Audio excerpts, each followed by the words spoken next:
Walk together, children. Freedom fighter and human rights advocate Frederick Douglass was well known for his stirring oratory.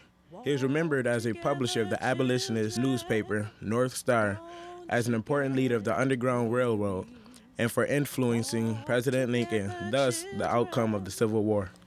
To understand the man, we must become more aware of his life experience. How did this great strength of character come to be when faced with such tremendous obstacles?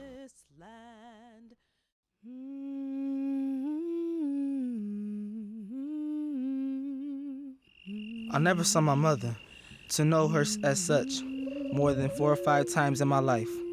I do not recollect of ever seeing my mother by the light of day. After a hard day's work, she made her journeys to see me traveling the whole distance on foot, about 12 miles. She would lie down with me, would sing to me to sleep. Sometimes she would call me her little Valentine. Sleep, my little Valentine.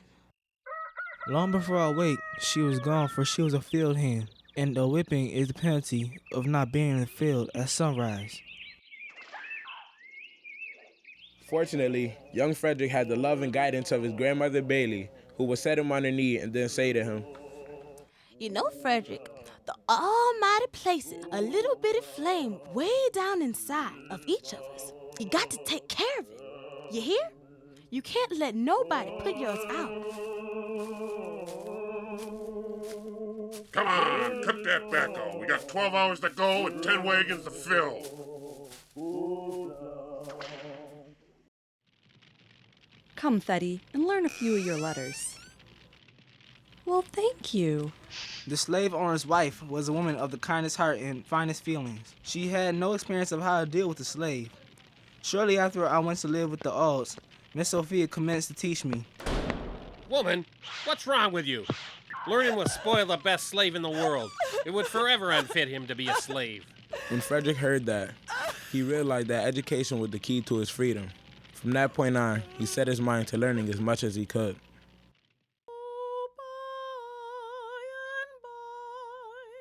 At the age of 16, Frederick was sent to the slave breaker named Edward Covey. His resistance to Covey's violent methods became a defining moment in his life. Time to take y'all whipping, boy. You know, Frederick, the almighty places a little bitty flame way down inside. You can't let nobody put yours out. At that moment, I resolved to fight. I seized Covey hard by the throat, and as I did so, I rose. I'm going to lay down this heavy load. Hey, you! Get in here! I need help! Tried it on at the gates. Covey and Frederick fought for almost 2 hours until Covey finally gave up, telling Frederick that his beating would have been less severe had he had not resisted. Frederick remembered it differently. The truth was, he had not whipped me at all. I discovered an important truth that day. Men are whipped oftenest who are whipped easiest. That day I resolved someday gain my freedom.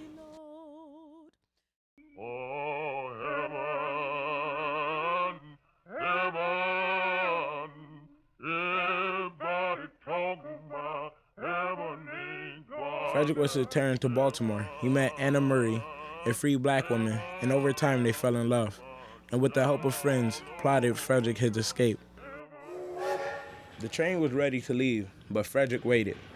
In a pocket of the sailor's shirt Anna had made was money she had given him, and the protection paper loaned him by a freed sailor. The document certified that the man carrying the paper was a free seaman. The papers, the money, the red shirt burned against his chest. Tickets! Aboard the moving train, Frederick tensed, knowing that if the approaching conductor was not fooled, he and Anna, as well as the 2 friends, were doomed. Let's see your free papers, sailor. Sorry, sir. I'll never carry my free papers to sea with me. You better have something to show that you're a free man. Yes, sir. This here paper. See that American eagle on it? That will carry me around the world.